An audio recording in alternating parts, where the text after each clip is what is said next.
get stuck kicking off tires. Tie rod looks like a politician. Good morning, welcome back to another video with a guy and his projects. Today is a nice, actually beautiful day. The train horn in the background, snow on the ground, and we actually have blue skies in our future.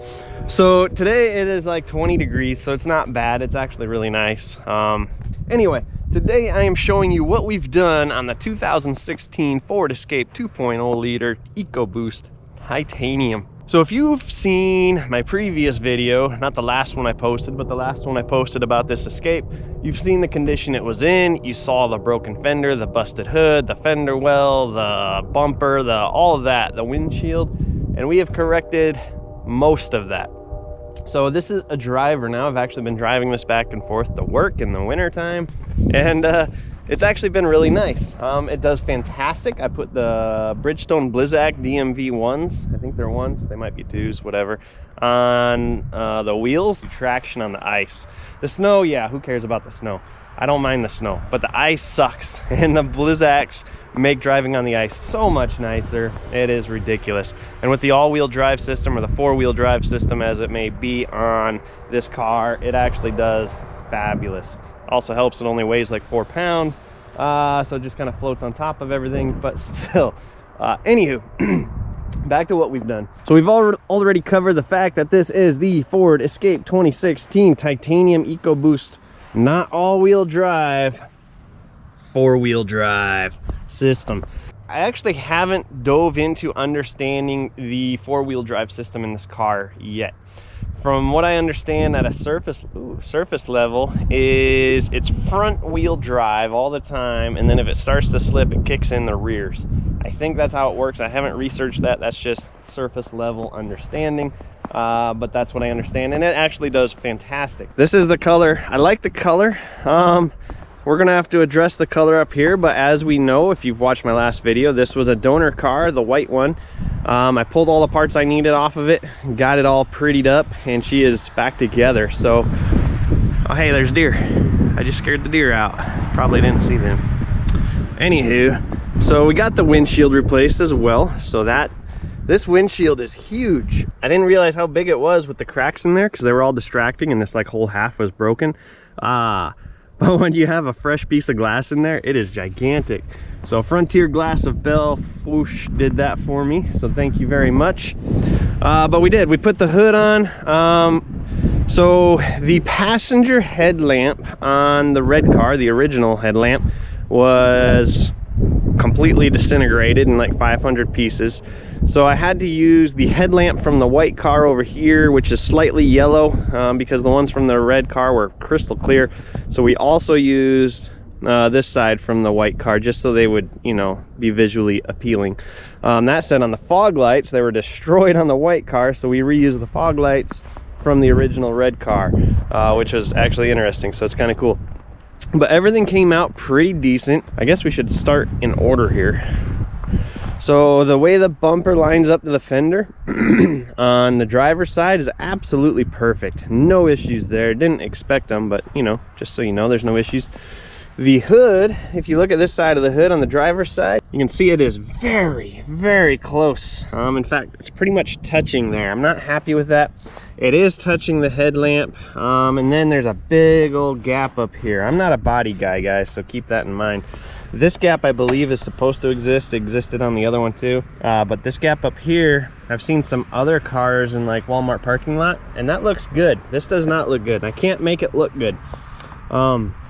Just looking at this side of the car, you'd think that this back bolt needs to go this way and the front one this way. Trust me, we tried it. So bumper turned out good. There is some staining on the white car. It's older, it was owned. So this white car had like 200 and some thousand miles on it. So it's got some wind abuse and some bug abuse and all that, but it's okay for now. So then if we pop on over to this side of the hood, we look at this gap is much better here, but there's not any room to move it back this way because it is also touching the headlamp right here. So both sides are touching the headlamp, and I can't figure out what to do about that. And this one was actually already broke from vibrating.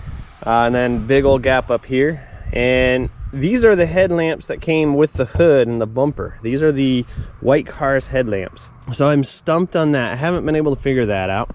But where the bumper meets the White Cars fender, that turned out good. There's a little gappage here that I wasn't able to suck in. And then up here at the windshield where the A-pillar meets, that came out perfect. I really liked that. But then we get to where the fender meets the door. And if we scroll on down here, you can see it gets tighter and tighter and tighter and tighter and tighter and tighter and tighter. It never actually touches. And the gap I'm not overly concerned with. But no matter what I did, I couldn't get it this way. And then all this stupid plastic crap that Ford keeps putting on stuff just pisses me off. We need to stop with the plastic, guys. Way too much plastic. It's stupid. So this panel also came off of the white car, and I never would have noticed until they were side by side. But the red car, the original titanium, it's like a textured. So you can see the difference here. This is a nice flat, and this is a textured color here. So I found that fairly interesting. The mirror, I ended up keeping the old mirror, and I did some JB Weld, and I accidentally went too much. And as you can see, the JB Weld does not hold up once it gets cold. So I don't know what to do about that yet, other than ordering a new mirror. Because if I put a white mirror right there, it's gonna look even weirder. Yes, I know I can paint it, and I'm going to paint all this stuff. But for right now, it's not painted, and I like the red mirror. Yeah, so there's that. But I gotta find some cold weather rated JB Weld, because that JB Weld ain't working out. That was a 6-minute set time JB Weld and all that too, which maybe it set too fast, I don't know. But as soon as it got cold out, it cracked and has just been hanging out ever since. But other than that, that's how the car came out. I'm not disappointed. I'm actually fairly happy. There's some lines that, like we talked about, that just don't quite match up the way I would like them to. But hey, overall, it's a good looking car. And once I paint it, it should be even nicer looking. It should look like original pretty much. Didn't even have to replace the wiper blades. This is the first car I've ever bought where the wiper blades were good when I bought it. The same does not hold true about the tires. The tires, like every other car I've ever bought in my life, needed tires immediately. We put the Blizzaks on and they've been doing fantastic. Blizzaks, by the way, were a Facebook Marketplace score. I think I paid $400 for the set, and they're pretty much newish. They're not new, but they're pretty dang good. So 400 bucks for the set. I'm happy with that. So let's go over the price breakdown where we're at now. Now keep in mind, we're not done. We're almost done spending money, but we should be making some money back on the white car here shortly. So we spent $500 on the red car, $450 on the white car, so that's 950 bucks, right? And then we spent, they charged me 450 bucks for the windshield, so that's 950 plus 450, that's what, $1,300? $400 on tires, so we're at $1,700. And what else did I buy? There's one other, oh, gas. So fuel, diesel to go get the white car. I spent about $300. So we're at just under $2,000 for this car, and this is a beautiful car. Beautiful. All leather interior. It's got the remote start with climate control, the automatic climate control. So like this morning when it was all snow covered, I just started it from the kitchen, came out 10 minutes later, and the windshield was all defrosted. It was nice and warm inside. It's got 5 level heated seats. It's got all kinds of features that I've never had in a car before, because we buy the older cars, as you've seen in the videos. So it's actually a really nice car for 2,000 bucks. I'm really happy with it. It's a fantastic deal. I almost passed this deal up. In fact, I did. I passed this deal up 2 times. And the third time, they told me $500. And I should be able to make some money back on the white car. So the white car, I don't know. With it being all cold out and stuff, I don't know how well it's going to be or how easy it's going to be to part it out, being that nobody wants to come tear it apart in the snow. My ears are getting cold now. So we might just go to the junkyard and be done with it. Which that should, because the cats are still intact and everything else, I would imagine I could get about 500 bucks, maybe a little less. Yeah, maybe a little less. So let's just say $400, which brings the price of this down to about what, 1,400, 1,500 bucks, give or take. So I'm very happy with that. I'm excited about it. Got nothing, no problems with that. So that's where we're at. I think I'm gonna go back and do some work on one of the other cars. I think today we're giving the Titan some attention, the Nissan Titan. So yeah, if you guys want to see more videos, make sure you stay tuned. I know we didn't really work a whole lot in this video. We just kind of did an overview, but that's because when I did all the body work, it took a while because, well, it just took a while. And sometimes I like to just work.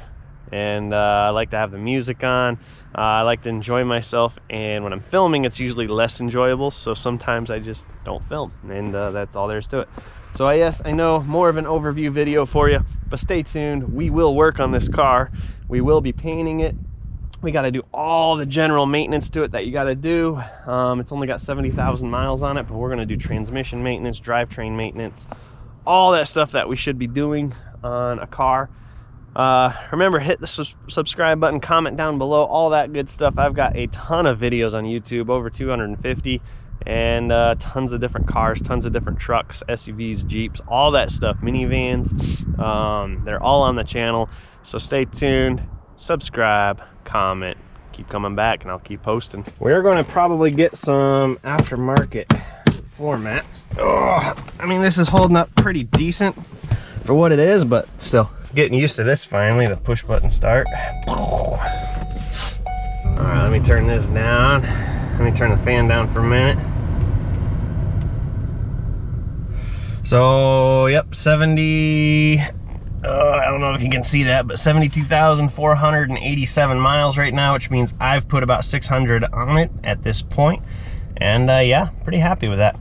The 22.7 miles per gallon average, that I'm a little annoyed about. I was hoping for a little bit more fuel mileage than that on average. But that said, I drive from 3,000 feet above sea level to about 6,500 every day. So that kind of puts a damper on your mileage, I guess. You'd like to think you make it all back up on the way home when you're going downhill, but it doesn't seem to work that way, of course. So, anywho, I'm gonna get out of here. We'll see you guys.